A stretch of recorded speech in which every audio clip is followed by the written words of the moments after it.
সুপ্রিয় দর্শক, এটিএন বাংলার নিয়মিত আইন বিষয়ক আলোচনা অনুষ্ঠান ল অ্যান্ড অর্ডারে আপনাদেরকে স্বাগত জানাচ্ছি। আপনাদের সাথে আছি ব্যারিস্টার এইচ.এম. সঞ্জিত সিদ্দিকী। আজকে আমাদের আলোচনার বিষয় অফিসিয়াল সিক্রেটস অ্যাক্ট। এই বিষয়টি নিয়ে আলোচনার জন্য আমাদের সাথে স্টুডিওতে রয়েছেন বাংলাদেশ সুপ্রিম কোর্টের আইনজীবী ব্যারিস্টার এইচ.এম. ইমাম হাসান। ব্যারিস্টার হাসান, আপনাকে আমাদের অনুষ্ঠানে স্বাগত জানাচ্ছি। আপনাকে ধন্যবাদ আমাকে আমন্ত্রণ জানানোর জন্য। সুপ্রিয় দর্শক, 1923 সালের অফিসিয়াল সিক্রেটস আইনে প্রথম আলোর জ্যেষ্ঠ প্রতিবেদক রোজিনা ইসলামের বিরুদ্ধে মামলা দায়ের করা হয়েছে। ইতিমধ্যে রোজিনা ইসলাম এই মামলায় জামিন লাভ করেছেন। প্রায় 100 বছর আগের এই আইনটি এখন আলোচনার কেন্দ্রবিন্দুতে চলে এসেছে। এই আইনটির ধারাগুলো নিয়ে আজকে আমরা মূলত বিশ্লেষণ করব। ব্যারিস্টার ইমাম হাসান, প্রথমে আপনার কাছে জানতে চাচ্ছি, 1923 সালে অফিসিয়াল সিক্রেটস আইনটি প্রণয়ন করা হয়েছে। এই আইনটির সংক্ষিপ্ত ইতিহাস সম্পর্কে আপনার কাছে জানতে চাচ্ছি। আপনি যথার্থই বলেছেন যে প্রায় 100 বছর আগে 1923 সালে এই আইনটি প্রণয়ন করা হয়, যেটি 2 এপ্রিল 1923 সালে সেটি ইফেক্টিভ হয়। তো 100 বছর আগে আমাদেরকে মনে রাখতে হবে 1923 সালে তখন কলোনিয়াল এরা চলছিল, ব্রিটিশ সাম্রাজ্য চলছিল। ব্রিটিশ শাসন আমলে এই আইনটি করা হয়েছে। ব্রিটিশ শাসনামলে সাম্রাজ্যবাদী এই আইনটাই অন্যতম একটি আইন। এটি মূলত 1911 সালে অফিসিয়াল সিক্রেট অ্যাক্ট নামে যে মূল আইনটি ইংল্যান্ড তৈরি করেছিল সেটির আদলে 1923 সালে প্রণয়ন করা হয়। এবং এটি শুধুমাত্র যে বাংলাদেশে আছে তা নয়, আমাদের যেহেতু আমরা 1923 সালে ওই সময়টায় পুরো ইন্ডিয়া, বাংলাদেশ সহ পুরো পাকিস্তান সহ এই সাবকন্টিনেন্টে এই অংশটুকু ব্রিটিশ সাম্রাজ্যের অধীনে ছিল। বর্তমানেও 1923 সালের এই আইনটি ইন্ডিয়াতে প্রচলিত আছে।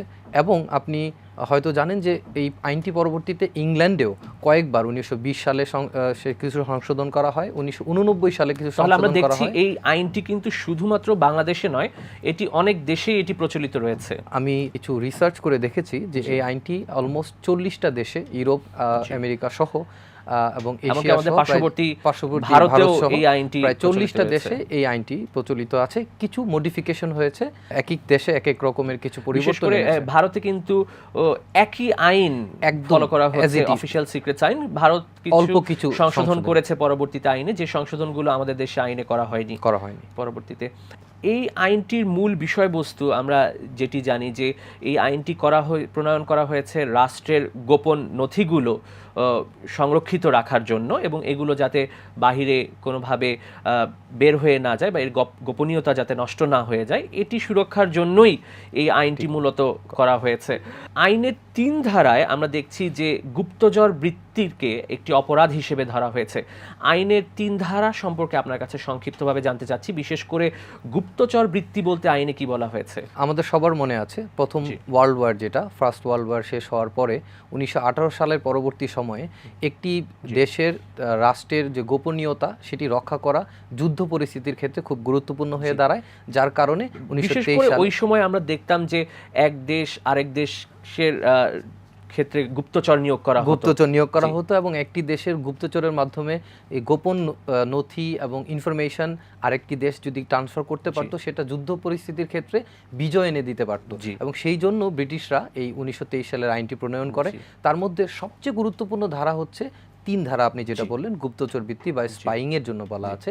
এখানে স্পষ্টত বলা আছে এই গুপ্তচর বৃত্তির ডেফিনেশন দিতে গেলে আমাদেরকে প্রথমেই ধারা 2 এর উপধারা 8 এ চলে যেতে হবে। 3 অপরাধটি কখন কিভাবে সংগঠিত হয়? এটি সংগঠিত করতে হলে আপনাকে একটি প্রহিবিটেড প্লেস বা যে জায়গায় বা নিষিদ্ধ কোনো জায়গা যেখানে আপনি অনুমতি ব্যতি রেখে প্রবেশ করতে পারবেন না, সেরকম কোনো জায়গায় যদি আপনি প্রবেশ করেন, অথবা আপনি সেখানে কোনো sketch, photograph, note, plan, map এগুলো অঙ্কন করেন, অথবা আপনি যদি সেখান থেকে কোনো ইনফরমেশন বা দলিল অবটেইন করেন বা সংগ্রহ করেন, তাহলে প্রথমে আসতে হবে প্রহিবিটেড প্লেসটা কি।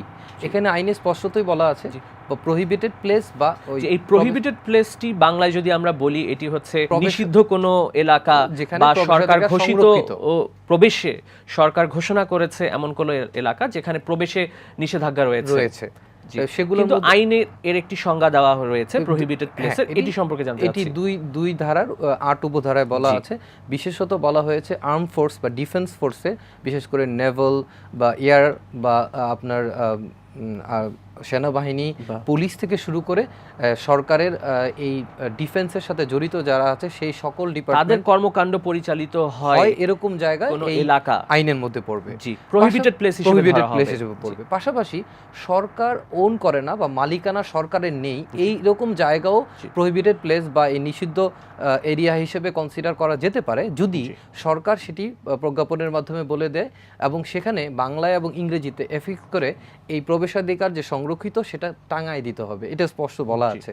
সো সরকার যেগুলার মালিকানাধীন সেগুলা সহ যেগুলো সরকারের মালিকানাধীন নয় সেগুলোও প্রহিবিটেড প্লেসের মধ্যে পড়তে পারে যদি এই প্রসিজিয়ার ফলো করে সেটাকে সংরক্ষিত হিসেবে ডিক্লেয়ার করা হয়। সাধারণত আমরা যদি এই সংজ্ঞাটা যদি দেখি, এখানে কিন্তু বিশেষ করে একটি জিনিস যেটি বলা হয়েছে যে সরকার অস্ত্র সংরক্ষণের জন্য বা সামরিক ভান্ডার হিসেবে যেসব এলাকা ব্যবহার করে থাকে, এটি সরকারি এলাকা হোক বা এটি বেসরকারি ব্যক্তি মালিকানাধীন কোনো এলাকা হতে পারে, যেটা সরকার যুদ্ধের কারণে কোনো সামরিক ভান্ডার হিসেবে ব্যবহার করছে, এই সব এলাকা প্রহিবিটেড এরিয়া হিসেবে আইনে মূলত বলা রয়েছে। আপনি যথার্থই বলেছেন, যেহেতু যুদ্ধ পরিস্থিতি প্রথম বিশ্বযুদ্ধের পরে ক্ষেত্রে যুদ্ধ পরিস্থিতির কারণে সরকার রাষ্ট্রের নিরাপত্তা ব্যাহত হতে পারে। এক্স্যাক্টলি, কিন্তু এর বাইরেও কোনো এরিয়া প্রহিবিটেড প্লেসে পড়তে পারে যদি সরকার সেটি প্রজ্ঞাপনের মাধ্যমে।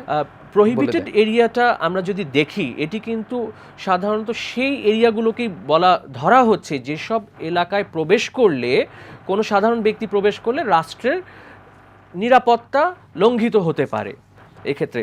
এবং বিধি ধারা 3টা যদি আমরা দেখি, এখানে কিন্তু অবশ্যই একটি জিনিস গুরুত্বপূর্ণ যেটি আপনি আলোচনায় নিয়ে এসেছেন, যে অবশ্যই আমি যে গুপ্তচর বৃত্তির মাধ্যমে যে কাজটা করছি এটি রাষ্ট্রের নিরাপত্তার জন্য হুমকিজনক হতে হবে এবং নিরাপত্তার জন্য, সেফটির জন্য যদি সেটি হুমকিজনক হয়, এবং এর মধ্যে 3টি আলাদা আলাদা ভাবে উপাদান রয়েছে, যেখানে বলা হয়েছে যে আপনি যদি কোনো নিষিদ্ধ এলাকাতে প্রবেশ করেন বা আপনি যদি কোনো ছবি সংগ্রহ করেন বা স্কেচ করেন বা দলিল সংগ্রহ করেন, সেটা যেটি which will be useful to the enemy of the country, so বাংলাদেশের শত্রুপক্ষের জন্য এটা কাজে আসবে এমন কোন কাজ করলেই সেটি 3 ধারায় হবে। এটি 3 ধারায় গুপ্তচর বৃত্তির মধ্যে অপরাধ হবে। সাথে এটার পানিশমেন্টের কথা বলা আছে।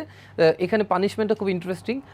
দেখবেন পানিশমেন্টকে 2 ভাগে ভাগ করা হয়েছে, যে শাস্তি সর্বোচ্চ মৃত্যুদণ্ড এবং অথবা 14 বছরের জেল যদি এটি ফরেন সামরিক বাহিনীর কোনো কাজের হয় অন্তর্ভুক্ত হয়ে থাকে এবং সেটি ফরেন পাওয়ার বা বিদেশি শক্তির কাছে সেই ইনফরমেশন, স্কেচ বা ফটোগ্রাফ ট্রান্সফার করার উদ্দেশ্যে করা হয়, যেটা আপনি বললেন যে প্রিজুডিশিয়াল to the interest of the state, তখন সেটি মৃত্যুদণ্ডও হতে পারে অথবা 14 বছরের পর্যন্ত সর্বোচ্চ সাজার বিধান রয়েছে। অন্যান্য ক্ষেত্রে 3 উপধারার 3 এ বিতে বলা আছে যে স্পষ্টভাবে সেটা অন্যান্য ক্ষেত্রে হলে সেটি সর্বোচ্চ 3 বছরের একটি সাজার কথা বলা হয়েছে। এটা বিচার করার ক্ষেত্রে আদালতকে খুব সতর্কতার সাথেই দেখতে হয় যে তার পারপাসটা বা উদ্দেশ্যটা কি।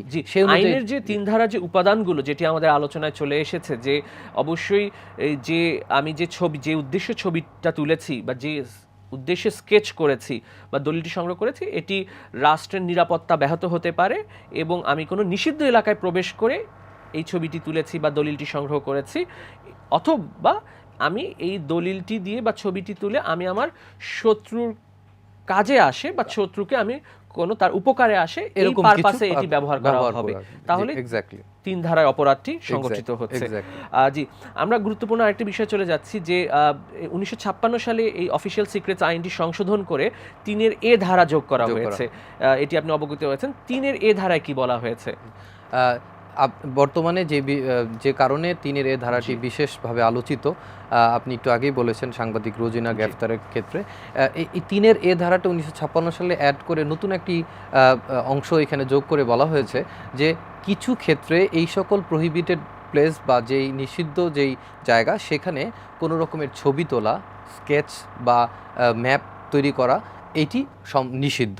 যদি এটি করা হয় এবং সেটা যদি দেখা হয় যে for the purpose which is প্রিজুডিশিয়াল to the interest of the state, আমরা যেটা বললাম যে রাষ্ট্রের স্বার্থের বিরোধী এরকম কোনো কাজে সেটি ব্যবহার করা হয়, তখন 3 এ ধারার অপরাধ প্রমাণিত হবে। তবে এক্ষেত্রে যদি কেউ ছবি তোলে এবং অথরিটির পারমিশন নিয়ে সেটা পাবলিশ করে, অনুমোদন নিয়ে করা যাবে, অনুমোদন নিয়ে যদি সেটা স্কেচ করা যাবে, পাবলিশ করে, তখন সেটা অপরাধ হবে না। আর যদি সেটা পাবলিশ করার ক্ষেত্রে তাদের পারমিশন না নেয় এবং বিনা অনুমতিতে এটা করা হয়, তখন 3 এ ধারা অপরাধ প্রমাণিত হবে। এবং 3 এ ধারায় অপরাধ প্রমাণিত হলে সর্বোচ্চ 3 বছরের কারাদণ্ড এবং অথবা জরিমানা হতে পারে 3 এ ধারায় এই আইনে। এই আইনে আরেকটি গুরুত্বপূর্ণ অপরাধ রয়েছে যেটি আমরা দেখছি ধারা 5-এ, যেটি রংফুল কমিউনিকেশন হিসেবে বলা রয়েছে। এটি সম্পর্কে জানতে চাচ্ছি আপনার কাছে। এটি অন্যতম একটা গুরুত্বপূর্ণ ধারা। 3-এর পরে আমরা দেখলাম 3 এ ধারা, যেটি 1956 সালে সংশোধন করা হয়, কিন্তু 5 ধারা কিন্তু প্রথম থেকেই ছিল। এখানে বলা হচ্ছে যে এই যে রংফুল কমিউনিকেশন বলতে আমরা কি বুঝি? রংফুল কমিউনিকেশন বলতে আমরা সোজা বাংলায় যদি বলি, তাহলে আমরা এমন কিছু কোনো যোগাযোগ যেটি আমরা একটু আগে বলেছি রাষ্ট্রবিরোধী। আমার উদ্দেশ্যই হচ্ছে এনিমি রাষ্ট্রকে, শত্রু রাষ্ট্রকে এমন কোনো সিক্রেট ইনফরমেশন, যেগুলো আমরা বলছিলাম যে সেটা হতে পারে কোনো পাসওয়ার্ড, কোড, টেলিগ্রাফ, টেলিফোনের কোনো ইনফরমেশন, হতে পারে কোনো গোপন দলিল, অথবা মিউনিশনস অফ ওয়ার, আমি যে স্ট্র্যাটেজি করেছি অন্য দেশের সাথে যুদ্ধ করার জন্য, সেই স্ট্র্যাটেজির যে কোনো ইনফরমেশন যদি আমি আমার অথরিটি নাই অথবা তারপর আমি শেয়ার করছি, অথবা আমার অথরিটি আছে, আমি রাষ্ট্রেরই একজন কর্মকর্তা, আমার এটার গোপনীয়তা রক্ষা করার কথা, সে জায়গায় আমি গোপনীয়তা রক্ষা না করে বিদেশি রাষ্ট্রকে, অথবা আমি জানি যে আমি যার সাথে ইনফরমেশনটা শেয়ার করছি সেটি বিদেশি রাষ্ট্র অথবা শত্রু এটা পেতে পারে এবং আমার রাষ্ট্রের বিরুদ্ধে ব্যবহার করতে পারে, এটাকেই আমরা রংফুল কমিউনিকেশন বলছি। এক্ষেত্রেও আপনার সাজার ক্ষেত্রে 3 ধারাটাকে ফলো করা হয়েছে। এখানে বলা হয়েছে যদি এই রংফুল কমিউনিকেশনের মাধ্যমে আমরা দেখি যে বেনিফিটেড হচ্ছে বিদেশি রাষ্ট্র বা ফরেন পাওয়ার, তখন 14 বছর পর্যন্ত কারাদণ্ড হতে পারে। আর অন্যান্য ক্ষেত্রে এটি তখন কমে এসে 3 বছর দেওয়া হয়েছে। তাহলে আপনার ব্যাখ্যার সারমর্ম দাঁড়াচ্ছে যে কেউ যদি কোনো সরকারি গোপন নথি, যেটি আইনে সিক্রেট ডকুমেন্টস বা সিক্রেট কোড বা পাসওয়ার্ড, যদি কেউ এটা বাহিরে প্রকাশ করে দেয়, এটা সরকারি কোনো কর্মকর্তাও হতে পারে যার উপর দায়িত্ব ছিল এটার গোপনীয়তা রক্ষা করা, উনি যদি গোপনীয়তা না রক্ষা করে ওই ডকুমেন্টটি বা ওই ছবিটি বাইরে অন্য কারো কাছে এটি প্রকাশ করে দেয়, সেক্ষেত্রে ধারা 5 অনুযায়ী উনি একটি অপরাধ করছেন। এবং যিনি এটি গ্রহণ করছেন বা যার কাছে প্রকাশিত হচ্ছে উনিও কিন্তু একইভাবে এই এবং এটি 9 ধারায়ও খুব স্পষ্টভাবে বলা আছে যে কেউ যদি এনগেজমেন্ট বা ইনসাইটমেন্ট করে, সহযোগী অপরাধী হিসেবে যে ধারায় মূল অপরাধী করেছে তার সমান শাস্তি তাকে দেওয়া যাবে। তার মানে 14 বছর যদি মূল অপরাধী পায়, প্রমাণিত হয়, তাহলে সহযোগী আসামিকে সমপরিমাণ শাস্তি দেওয়া যাবে। তবে ধারা 5-এর অপরাধের যে বিষয়টি এখানে আসছে সেটি হচ্ছে ধারা 5-এ অপরাধ করতে হলে আপনাকে প্রাথমিকভাবে দেখাতে হবে যে ছবিটি বা যে তথ্যটি বা দলিলটি আমি প্রকাশ করেছি এটা একটা সিক্রেট ডকুমেন্ট ছিল। এখন আইনে কি সিক্রেট ডকুমেন্ট বলতে কি কোনো ব্যাখ্যা দেওয়া রয়েছে? আপনাকে অনেক ধন্যবাদ, যে খুব গুরুত্বপূর্ণ বিষয় আপনি তুলে ধরেছেন। সরকার কোনটাকে সিক্রেট বলতে পারবে, এটা কি সাবজেক্টিভলি দেখা হবে নাকি এটা কোনো অবজেক্টিভ কোনো ডেফিনিশন আমরা পেতে পারি? আনফরচুনেটলি আমাদের পার্শ্ববর্তী দেশ ভারতে কি বলা রয়েছে? আমাদের আইনে আনফরচুনেটলি সিক্রেসি বা সিক্রেট ডকুমেন্টের কোনো প্রপার ডেফিনিশন দেওয়া হয়নি। আর যখনই এই ডেফিনিশন না দেওয়া হয়, তখন এটার ইন্টারপ্রিটেশন করতে গিয়ে মিস ইন্টারপ্রিটেশন হওয়ার সুযোগ আছে এবং এটার আইনের অপপ্রয়োগের সুযোগ আছে।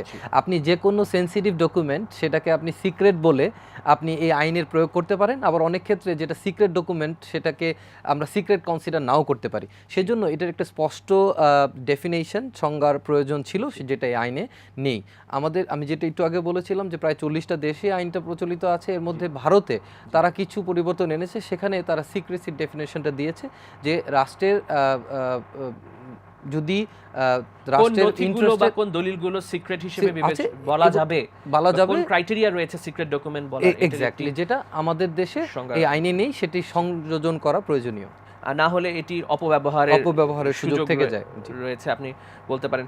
আমাদের দেশে তথ্য অধিকার আইন করা হয়েছে এবং তথ্য অধিকার আইনে আমরা দেখছি যে কোনো ব্যক্তি যে কোনো তথ্য সরকারের নিকট চাইলে সরকার তথ্য অধিকার আইনে এটি প্রদান একটি নির্দিষ্ট সময়ের মধ্যে এটি প্রদান করতে সরকারের উপর একটি বাধ্যবাধকতা রয়েছে। কাজেই যদি সরকার যদি দেখাতে পারে যে এটি সিক্রেট ডকুমেন্ট, যেটি অফিসিয়াল সিক্রেটস আইন দ্বারা তাদের একটি প্রিভিলেজ রয়েছে, তাহলে সরকার এটি প্রকাশ করতে বাধ্য নয়। সেটি কি আমরা বলতে পারি? হ্যাঁ, অবশ্যই বলতে পারি। তবে আগে আমরা যেটা নিয়ে আলোচনা করছিলাম যে সিক্রেট ডকুমেন্ট কোনটা, কখন সিক্রেট ডকুমেন্ট হবে, সেই জিনিসের একটা স্পষ্ট ব্যাখ্যা বা সংজ্ঞার প্রয়োজন আছে। তখনই আপনি ডিফারেন্সিয়েট করতে পারবেন। তা না হলে আমরা নিজের প্রয়োজনে অনেক ক্ষেত্রে এই ডেফিনেশনটা টুইস্ট করে নিতে পারি। আর আপনি যে রাইট টু ইনফরমেশনের কথা বললেন, 2009 সালের এই আইনটির সাথে সাথে ডিসক্লোজারের জন্য আমাদের আরেকটি আইন রয়েছে 2011 সালের। সেখানেও কিন্তু স্পষ্টভাবে যদি কোনো ইনফরমেশন কেউ কালেক্ট করে, সে জার্নালিস্ট হোক, একজন সাধারণ মানুষ হোক, সেটি যদি জেনুইন হয়, ট্রু হয়, তারপর সেটা কিন্তু পাবলিশ করতে কোনো বাধা নাই। 2011 সালের আইনে 5 ধারা এটি কিন্তু সেই সুযোগ দেওয়া হয়েছে, এবং সেক্ষেত্রে কিন্তু আপনার তার বিরুদ্ধে কোনো সিভিল বা ক্রিমিনাল মামলাও দায়ের করা যাবে না, এই ধরনের রেস্ট্রিকশন আছে। আমরা দেখছি যে, এবং এখানে একটা আইনের একটা প্রেসিডেন্স আছে যে যদি কনফ্লিক্টিং লজ হয় তাহলে লেটেস্ট স্ট্যাটিউটস টেক্স প্রেসিডেন্স, মানে পরবর্তী আইনগুলোই ইমপ্লাইডলি রিপিল হয়ে গেছে। আমি এই প্রসঙ্গে আসতে যাচ্ছি যে এই আইনটি 1923 সালের এই অফিশিয়াল সিক্রেটস অ্যাক্ট, এটিকে আমাদের সংবিধানের সাথে সাংঘর্ষিক কিনা, এবং আমাদের 1971 সালে সংবিধান প্রণয়ন হওয়ার পরে আমরা কি ধরে নিতে পারি কিনা যে এই আইনটি বাতিল হয়ে গিয়েছে? এই বিষয় নিয়ে অনেক আলোচনা হচ্ছে। জি, আপনাকে ধন্যবাদ। আমি আমার কাছে সংবিধানের আর্টিকেল 39 আছে, আমি একটু কোট করতে চাচ্ছি। Article 39(2) says, subject to any reasonable restrictions imposed by law in the interest of the security of state. আমাদের খেয়াল করতে হবে, বলছে রিস্ট্রিকশন, রিজনেবল রেস্ট্রিকশনস, কি জন্য? In the interest of the security of the state or friendly relations with foreign states, public order, decency or morality, or in relation to contempt of court, defamation or incitement to an offense. এই restrictions বাদে যে কেউ, আমরা বলছে যে the right of every citizen to freedom of speech and expression and be freedom of press are guaranteed. So article 39 আমাদেরকে right to freedom of expression, at the same time freedom of press আমাদেরকে guarantee দিচ্ছে, কিন্তু subject to reasonable restrictions. এই reasonable রেস্ট্রিকশনসটাকে কয়েক ভাগে ভাগ করা হয়েছে। আপনি দেখছেন যে সিকিউরিটি অফ স্টেটের কথা বলছে, রাষ্ট্রের নিরাপত্তা বিঘ্নিত হতে পারে, এমন ক্ষেত্রে রাষ্ট্র চাইলে কিন্তু রেস্ট্রিকশন ইম্পোজ করতে পারবে। তখন আপনার ফ্রিডম অফ এক্সপ্রেশন কিন্তু রাষ্ট্র চাইলে রেস্ট্রিক্টেড রাখতে পারবে। At the same time it's not an absolute right, যে it is not an absolute right, it is a conditional right.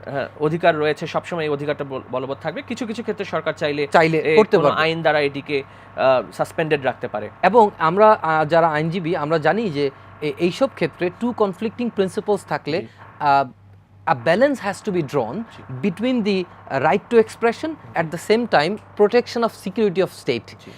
A balance has to be drawn. যদি যখন আপনি সিক্রেসি, আমরা যে কথা বললাম যে রাষ্ট্রের ইন্টারেস্টের বিরুদ্ধে যাচ্ছে, এরকম প্রপার ডেফিনেশন থাকবে, এবং সেরকম কিছু সেক্টর থাকবে, যেমন ডিফেন্সের কিছু ইনফরমেশন আমরা যে আলোচনাগুলো করলাম, সেগুলো যদি আরেকটা দেশে চলে যায় তাহলে আমরা ক্ষতিগ্রস্ত হব। সেটাকে কোনো অবস্থাতেই ফ্রিডম অফ এক্সপ্রেশনের কথা বলে রাষ্ট্রের মানুষের সামনে উন্মোচন করা যাবে না। আবার এই সিক্রেসির কথা বলে আমি ফ্রিডম অফ এক্সপ্রেশন বা ফ্রিডম অফ প্রেসকে দাবায় রাখতে পারবো না। সব কিছুতেই আমরা যদি সিক্রেসি ট্যাগ লাগায়ে কোনো ইনফরমেশন যদি আমরা মানুষের কাছে ডিসিমিনেট করার থেকে বিরত থাকি, তাহলে কিন্তু সেটা আরবিট্রারি হয়ে যাবে। So a balance has to be drawn. আর সেই জন্য আপনি যেটা বললেন যে সিক্রেসির একটা প্রপার ডেফিনেশন হওয়া খুবই গুরুত্বপূর্ণ। সংক্ষিপ্তভাবে জানতে চাচ্ছি যে এই আইনে বিচার প্রক্রিয়া সম্পর্কে কি বলা হয়েছে? বিচারের ব্যাপারে আইনে স্পষ্টতই বলা আছে যে এটি ট্রায়াল হতে হলে ফার্স্ট ক্লাস ম্যাজিস্ট্রেটের অধীনে ট্রায়াল হতে হবে, এবং চাইলে আসামি চাইলে এখানে একটি জিনিস এখানে আসামি চাইলে আসামি অ্যাকিউজড ক্লেইমস বলছে যে অ্যাকিউজ যদি ক্লেম করে তাহলে দায়রা জজ আদালতের বিচার হতে পারে, কিন্তু আসামি না চাইলে সেটি ফার্স্ট ক্লাস ম্যাজিস্ট্রেট কোর্টে হতে পারে। এবং ক্রিমিনাল ল অ্যামেন্ডমেন্ট অ্যাক্টের প্রসিডিউর এখানে ফলো করতে পারে, আমাদের ফৌজদারি কার্যবিধি নাও হতে পারে। এট দ্য সেম টাইম 14 ধারায় বলা আছে, 14 ধারায় বলা আছে যে কিছু কিছু ক্ষেত্রে কোর্ট চাইলে পাবলিককে এক্সক্লুড করে দিতে পারে এই ট্রায়ালের ক্ষেত্রে। ব্যারিস্টার হাসান, আমাদের সময় স্বল্পতার কারণে আজকে আমাদের অনুষ্ঠান শেষ করতে হচ্ছে। আপনাকে অনেক ধন্যবাদ স্টুডিওতে এসে আমাদেরকে সময় দেওয়ার জন্য। আপনাকে অনেক ধন্যবাদ। সুপ্রিয় দর্শক, আমরা জানলাম যে অফিসিয়াল সিক্রেটস আইন 1923 সালের এই আইনটি অনেক দেশে প্রযোজ্য রয়েছে এবং অনেক দেশে এটি কার্যকর রয়েছে। তবে এই আইনে কিছু ধারায় সংজ্ঞায়িত না করার কারণে এটি অপব্যবহারের সুযোগ রয়েছে। প্রিয় দর্শক, আপনাদের মূল্যবান মতামত আমাদের কাছে চিঠি লিখে জানাতে পারেন এই ঠিকানায়। পরিচালক, law and order, ATN Bangla, ওয়াসা ভবন, 2য় তলা, 98 কাজী নজরুল ইসলাম এভিনিউ, কারওয়ান বাজার, ঢাকা 1215। তাছাড়া আমাদের কাছে ইমেইল করতে পারেন l.orderatn@gmail.com। আগামী সপ্তাহে আইনের নতুন কোনো বিষয় নিয়ে আপনাদের সামনে উপস্থিত হব। সে পর্যন্ত ভালো থাকুন। খোদা হাফেজ।